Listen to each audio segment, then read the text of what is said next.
विद्यालय शिक्षा विभाग हरियाणा एडुसेट प्रसारण में आपका स्वागत है। नमस्कार, आज मैं फिर आपके साथ हूँ परिवेश अध्ययन का एक और मजेदार पाठ लेकर। लेकिन पाठ शुरू करने से पहले प्यारे बच्चों, आज मैं आपसे ही बात करूंगी। Good morning ma'am. Good morning बेटा, कैसे हो? मैम मैं अच्छी हूँ, आप कैसे हो? मैं भी अच्छी हूँ। मैम आज आप हमें क्या करवाओगे?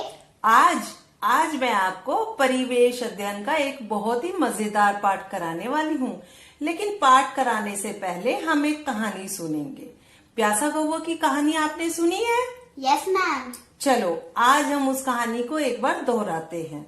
आप जानते हो, प्यासा कौवा पानी की तलाश में इधर उधर भटक रहा था। फिर वो एक बाग में पहुंचा और बाग में उसने एक घड़े को देखा, लेकिन घड़े में पानी बहुत कम था। अब मुझे आप बताओ, कौवे ने घड़े से पानी कैसे पिया? मैम उसने अपनी चोंच का इस्तेमाल कर पत्थर उठाए और घड़े में डाल दिए। उससे पानी ऊपर आया और वो पीकर उड़ गया। शाबाश, आपने बताया कि कौवे ने अपनी चोंच का प्रयोग कर पानी पिया और उड़ गया। अच्छा बच्चे, आप रोज देखते होंगे कि बहुत सारे पक्षी अपनी चोंच का प्रयोग कर बहुत सारे अलग अलग काम करते हैं। क्या आप मुझे बता सकते हो कि आपने कौन कौन से पक्षी को किस किस कार्य के लिए अपनी चोंच का प्रयोग करते हुए देखा है? मैम चिड़िया अपनी चोंच का इस्तेमाल कर घोंसला बनाती है और अपने बच्चों को खाना खिलाती है। और मैम तोता अपनी चोंच से कुतर कर अमरूद खाता है। और मैम मैं तो एक दिन बाहर आंगन में बैठकर खाना खा रही थी, एकदम से कौवा आया और मेरी रोटी उठाकर ले गया। अरे वाह, आपने तो चोंच के बहुत सारे इस्तेमाल बता दिए। तो प्यारे बेटे, आज जो पाठ हम पढ़ने वाले हैं वो है पक्षी की चोंच और पंजे। तो बच्चों, आज हम परिवेश अध्ययन कक्षा चौथी का पाठ 9 करने जा रहे हैं, जिसका नाम है पक्षियों की चोंच और पंजे। प्यारे बच्चों, यहाँ कुछ पक्षियों की तस्वीर बनी हुई है। इन्हें ध्यान से देखो और बताओ, क्या इन सभी पक्षियों की चोंच एक जैसी है? नहीं ना। किसी पक्षी की चोंच छोटी है तो किसी पक्षी की चोंच लंबी है। किसी पक्षी की चोंच चपटी है तो किसी पक्षी की चोंच मुड़ी हुई है। जैसे चित्र में गोरैया की चोंच छोटी है तो शक्करखोरा की चोंच लंबी है। बत्तख की चोंच चपटी है तो तोते की चोंच मुड़ी हुई है। क्या तुमने कभी सोचा है कि ऐसा क्यों है? क्यों पक्षियों की चोंच की बनावट अलग अलग होती है? आओ इसे विस्तार से जानें। तो चलिए बच्चों, शुरू करते हैं परिवेश अध्ययन कक्षा चौथी का पाठ 9, पक्षियों के चोंच और पंजे। आशा करती हूँ कि ये वीडियो आपको बहुत मजेदार लगेगा और इसमें दी हुई जानकारी को आप अच्छे से समझ पाएंगे। तो चलिए शुरू करते हैं। अब इस चित्र को ध्यान से देखो बच्चों, ये गोरैया का चित्र है। गोरैया, जिसको इंग्लिश में स्पैरो बोलते हैं। आपने अपने आसपास के इलाकों में इस पक्षी को बहुत देखा है। इसकी चोंच और पंजों को ध्यान से देखो, इसके लिए बहुत उपयोगी होते हैं। इसकी चोंच बहुत छोटी लेकिन बहुत मजबूत होती है। अपनी चोंच की सहायता से ये अनाज के दाने चुगकर खाती है बच्चों।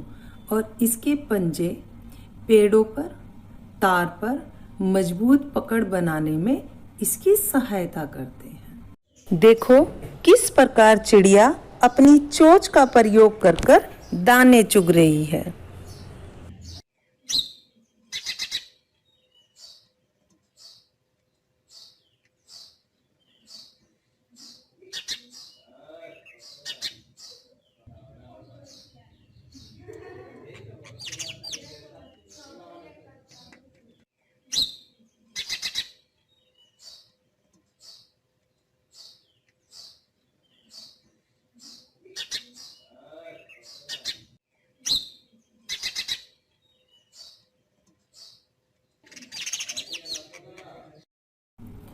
ये कबूतर का चित्र है बच्चों।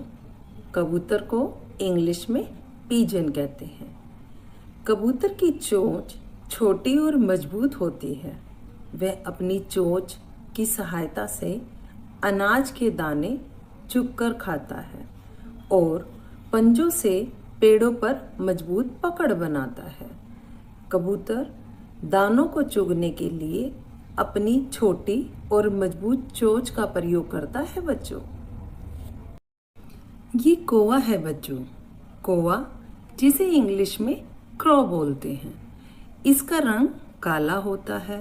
अब बात करते हैं इसकी चोंच की। ध्यान से देखिए इसकी चोंच को। कौवे की चोंच पैनी, कठोर और मजबूत होती है। ये अपनी चोंच की सहायता से रोटी तो खाता ही है, साथ साथ मरे हुए चूहे और पक्षियों के अंडे भी खा जाता है बच्चों। कई बार आपने देखा होगा कि ये किस प्रकार घरों से रोटी के टुकड़े उठाकर अपनी चोंच में ले जाता है। अब इस चित्र को देखो। ये किसका चित्र है बेटा? ये है तोता। तोता यानी जिसे इंग्लिश में पैरट बोलते हैं। आपने अपने आसपास के इलाके में इसे देखा होगा। ये हरे रंग का होता है। अब बात करते हैं इसकी चोंच की। तोते की चोंच लाल रंग की, नुकीली और मुड़ी हुई होती है। तोता अपनी नुकीली व मुड़ी हुई चोंच से अमरूद कुतर कुतर कर खाता है। आपने भी बाग में या खेतों में देखा होगा तोते को अमरूद खाते हुए। अमरूद के अलावा अन्य फल जैसे बेर, कच्चा आम भी कुतर कुतर कर खाता है ये तोता। तोते को हरी मिर्ची भी बहुत पसंद होती है बच्चों।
प्यारे बच्चों, इस चित्र को ध्यान से देखो। ये है शक्करखोरा। शक्करखोरा जिसे इंग्लिश में सनबर्ड कहते हैं। बच्चों, यह गोरैया के आकार जैसा छोटा सा पक्षी है। हमारे देश में इसे आसानी से बाग बगीचे, खेत व हरे भरे इलाकों में देखा जा सकता है। यह गहरे व चमकीले रंग की होती है। ज्यादातर नीले बैंगनी रंग की होती है। इसकी चोंच पतली, तीखी, लंबी व थोड़ी सी गोलाई में होती है। अपनी चोंच से यह फूलों का रस चूसती है। चोंच की बनावट फूलों का रस चूसने में इसकी सहायता करती है। इसे फूल चुकी के नाम से भी जाना जाता है बच्चों।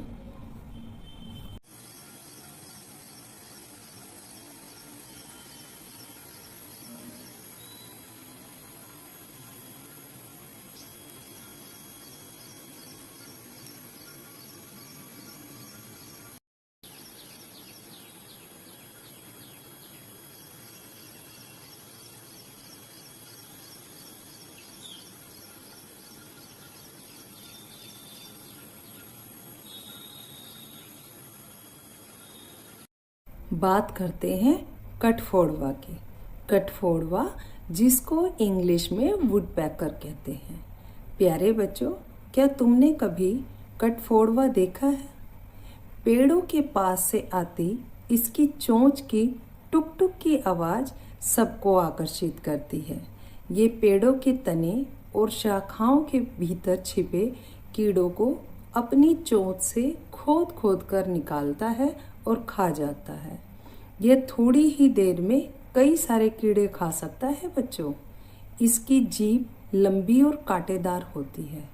यह अपने पंजों और अपनी पूंछ की मदद से बैठकर पेड़ के तने में बिल खोदकर अपना घोंसला बनाता है और उस घोंसले में अपने बच्चों को भी रखता है बच्चों।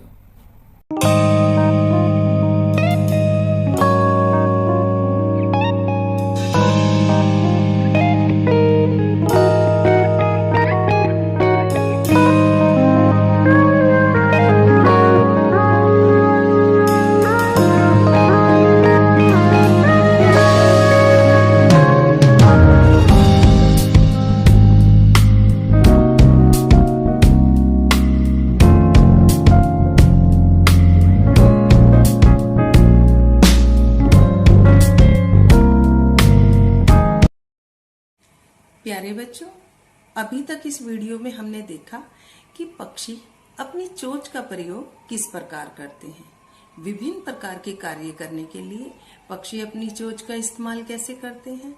अब वीडियो में हम आगे देखेंगे कि पक्षी अपने पंजों का प्रयोग कैसे करते हैं। जैसे चोंच की आकृति अलग अलग होती है, वैसे विभिन्न पक्षियों के पंजों की आकृति भी अलग अलग होती है। कुछ पक्षी अपने पंजों का प्रयोग पानी में तैरने के लिए करते हैं, तो कुछ पक्षी जमीन पर चलने के लिए करते हैं।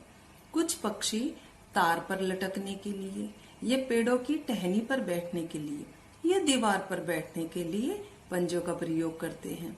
जबकि कुछ पक्षी कीचड़ में चलने के लिए भी अपने पंजों का प्रयोग करते हैं। तो प्यारे बच्चों, अब हम आगे विस्तार से जानेंगे कि पक्षी अपने पंजों का प्रयोग किस प्रकार करते हैं। तो चलिए देखते हैं। चलिए बच्चों, अब बात कर लेते हैं पानी में रहने वाले कुछ जीव जंतुओं की। बच्चों, चित्र को देखिए।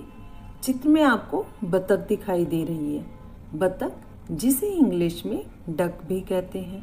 प्यारे बच्चों, बतख के लिए उसकी चोंच और पंजे बहुत उपयोगी होते हैं। बतख जल मुर्गी जैसे पक्षियों के पंजों में झिल्ली होती है, जिसकी सहायता से ये पानी में तैर सकते हैं और साथ साथ जमीन पर भी चल सकते हैं। इनकी चोंच चौड़ी और चपटी होती है। चोंच के दोनों तरफ छेद भी होते हैं बच्चों।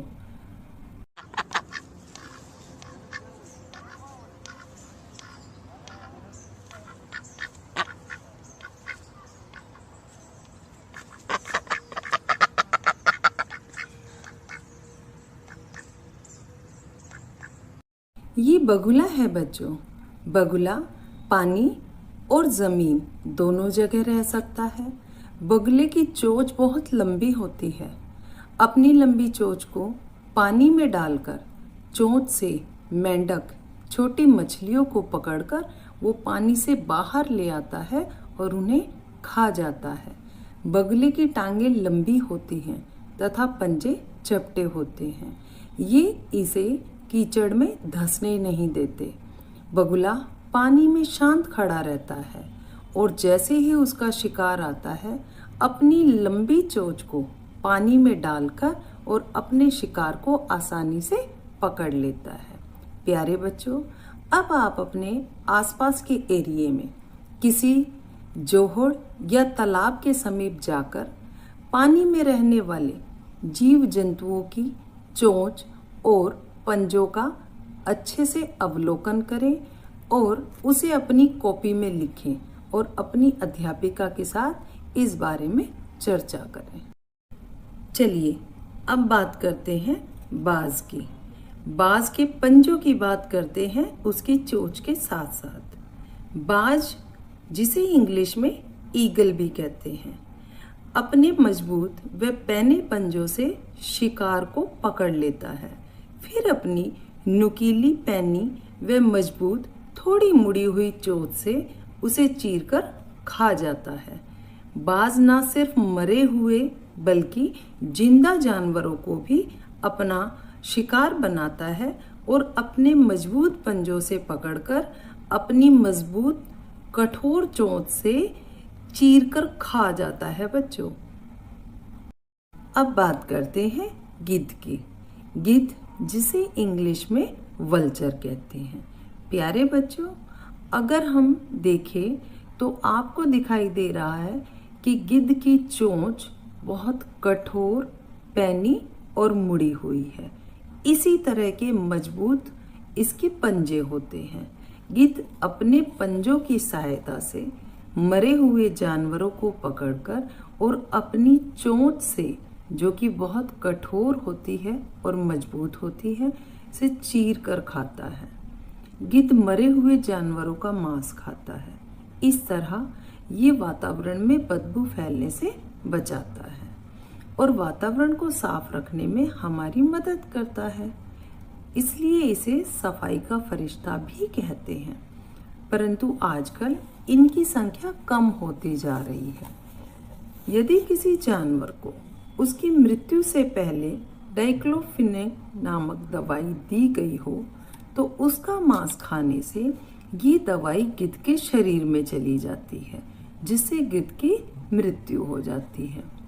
वन विभाग हरियाणा और बॉम्बे नेचुरल हिस्ट्री सोसाइटी के प्रयास से पिंजौर के जोधपुर गांव में पहला गिद्ध देखभाल केंद्र खोला गया है।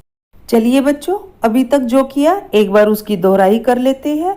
आज इस वीडियो के माध्यम से हमने पक्षियों के पंजों और चोंच के बारे में जाना।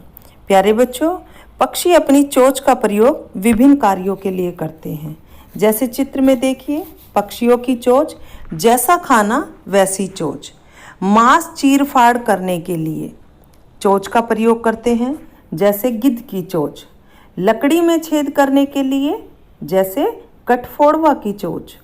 फूलों का रस चूसने के लिए चोंच, जैसे शक्करखोरा की चोंच। कीचड़ में छानबीन करके कीड़े खोदकर निकालने के लिए, जैसे किंगफिशर की चोंच। बीजों को दबाकर तोड़ने के लिए, जैसे गोरैया, तोता, कबूतर की चोंच। काटने के लिए, जैसे बाज की चोंच। तो प्यारे बच्चों, विभिन्न प्रकार के पक्षी विभिन्न प्रकार के कार्यों के लिए अपनी चोंच का प्रयोग करते हैं। चोंच के साथ साथ विभिन्न प्रकार के पंजों के भी कार्य देख लेते हैं। जैसे काम वैसे पंजे। प्यारे बच्चों, सभी पक्षियों के पंजे अलग अलग आकृति के होते हैं, क्योंकि इनसे किए जाने वाले कार्य भी अलग अलग होते हैं। जैसे पानी में तैरने के लिए पंजे, जैसे बतख के पंजे। टहनियों को पकड़ने के लिए, जैसे गोरैया के पंजे। शिकार पकड़ने के लिए, जैसे बाज, चील और गिद्ध के पंजे। पेड़ पर चढ़ने के लिए, जैसे कबूतर और कोए के पंजे। ज़मीन पर चलने के लिए, जैसे बगुला के पंजे। तो विभिन्न कार्यों के लिए पक्षियों के पंजों की आकृति भी अलग अलग होती है बच्चों, अब मैं आपसे कुछ पहेलियाँ पूछूंगी और आप उनके जवाब बताना। चींची करके आती हूँ, दाना चुग कर खाती हूँ, मन को मैं हर्षाती हूँ, बोलो क्या कहलाती हूँ? बोलो बोलो। सही जवाब है चिड़िया।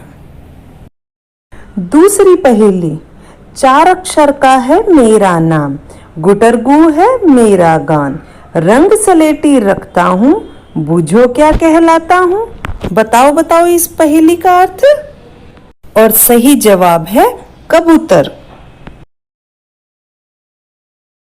अब तीसरी पहेली का जवाब दो बच्चों। चोंच हथौड़े सी मेरी, छेद तने में करता, ढूंढ के कीड़े खाता हूँ, बूझो क्या कहलाता हूँ? बताओ बताओ इस पहेली का अर्थ बच्चों। इसका सही जवाब है कठफोड़वा बच्चों। अब चौथी पहेली बच्चों। सुबह सवेरे घर की छत पर करता काँव काँव, काला काला रंग है मेरा मिलता गाँव गाँव। बताओ तो सही कौन? और सही जवाब है बच्चों कौवा। अब पांचवी पहेली बच्चों। हरा हरा है मेरा रंग, लाल है मेरी चोंच, कुतर कुतर के फल मैं खाऊं, बोलो क्या कहलाऊं? बताओ बताओ। और इसका सही जवाब है बच्चों तोता। आपने इस वीडियो में विभिन्न प्रकार के पक्षियों के बारे में जाना, तो अब एक गतिविधि करके देखेंगे। पेपर फोल्डिंग से अब हम एक पक्षी बनाएंगे। पहले आप वीडियो में ध्यान से देखेंगे और उसके बाद एक पेपर लेकर आप भी कोशिश करेंगे इसको बनाने की। तो चलिए शुरू करते हैं पेपर फोल्डिंग से पक्षी बनाना।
बच्चों, अब पाठ पर आधारित एक गतिविधि भी करेंगे।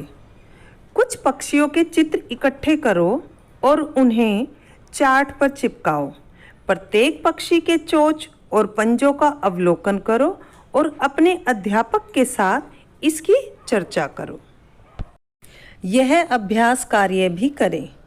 निम्न 4 पक्षियों के पंजों द्वारा किए जाने वाले कामों की सूची बनाओ।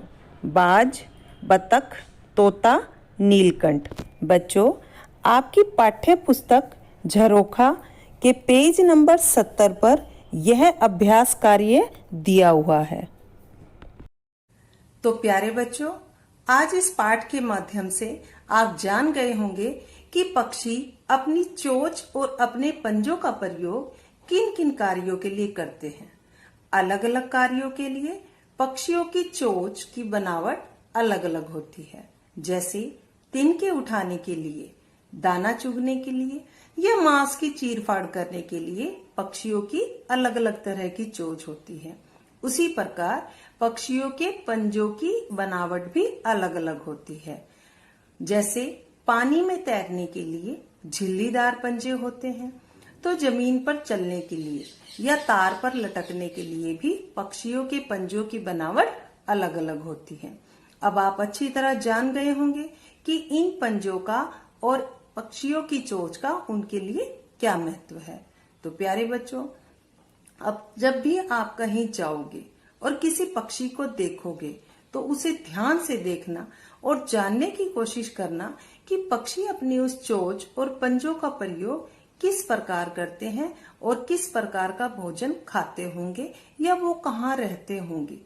तो उम्मीद करती हूँ कि आपको ये वीडियो पसंद आया होगा और जो जानकारी इसमें दी गई है उसको आप अच्छे से समझ गए होंगे। आज के लिए इतना ही, फिर मिलेंगे, तब तक के लिए बाय बाय।